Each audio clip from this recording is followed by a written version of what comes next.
has been of tremendous benefit to our Akwa Ibom people. Your presence at the national executive of our party has given the state a pride of place, from facilitation of appointments into boards and commissions to those appointed into committees. You have shown a sense of commitment and fairness. Others have said in various panels across the country, all for your sense of responsibility. Through your conscientious service, numerous projects and programs of the federal government have had their impact in our state. This is no mean feat.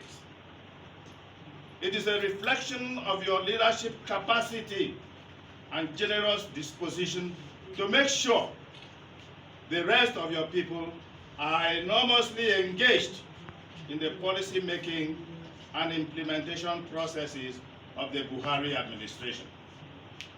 This aligns with the philosophy of one Rav Emeldo Mason that the purpose of life isn't to be happy, but to be useful, honorable, and compassionate. Obviously, this reception is important in view of your personality, especially in the political history of Abia State. A strong opposition leader and son of a renowned warrior, you, distinguished Senator Jeje, have been around for a while. A senator at a very tender age, you were Minister of the Federal Capital Territory, having stood elections as governor in our state.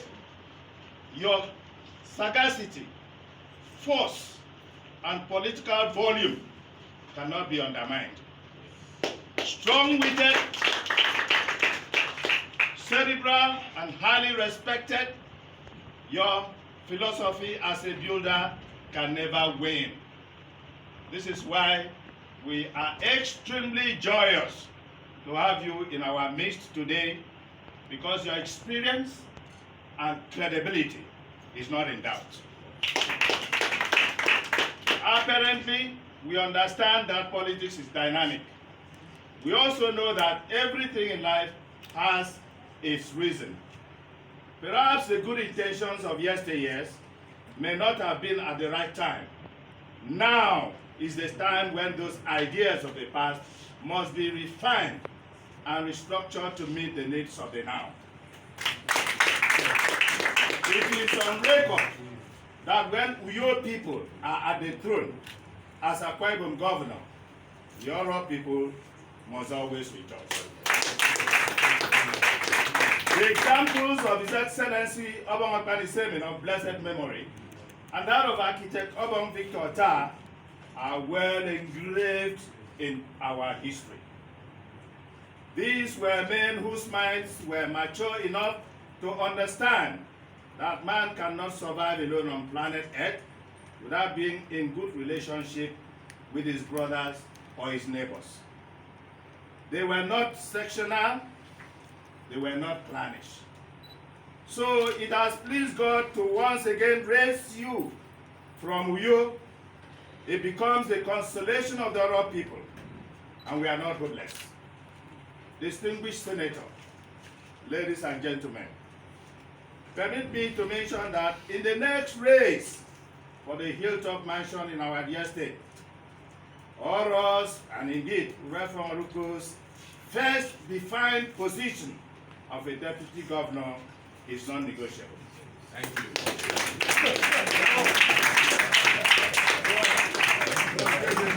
Recall that Oro produced the deputy governor during the time of Akpan.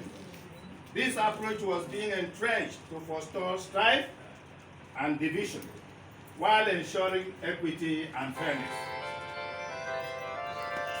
Like Isemin and Atta, you are an Uyo leader.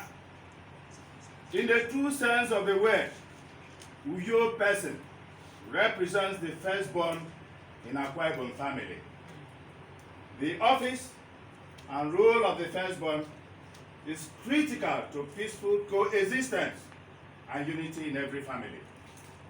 We are optimistic that you will do your best to forge a great state poised to restore the dignity of all individuals and the pride of brotherhood, devoid of any ethnic sentiments.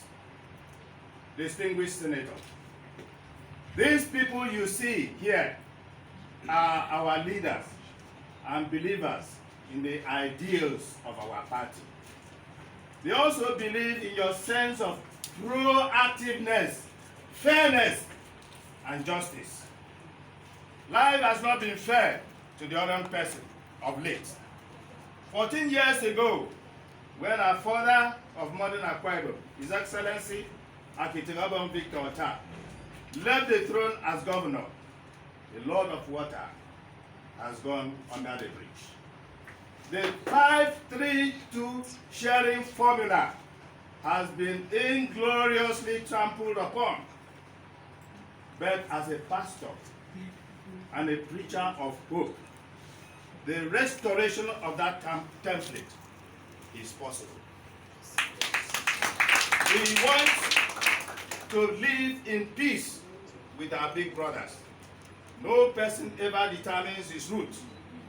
Being a minority shouldn't be a crime punishable by starvation, oppression, or political emasculation. In the next few years, Oruko wants to look back to a day like this. We want to recall with pride how your promise, passionate and honest statement today will become feasible action plan for tomorrow. In the meantime, we know that your time is still running as a representative at the national level of our party. While we thank you for being our good ambassador and for using your office to cause the appointment of some Oruko sons into viable committees, we humbly plead that further openings in this direction should come with inclusion of Urue from Oruko indigenous, being the golden fleece that lays the political golden egg of our nation. On this note, distinguished Senator, our chairman of the occasion, our great leaders, ladies and gentlemen, permit me to pause at this time. In view of the fact that many other speakers are lined up to address this forum, once again, on behalf of the good people of Urue from Oruko, I warmly welcome the distinguished senator, the pastor of our time, the academic doctor, John King Akpan, and indeed, all of us in this gathering.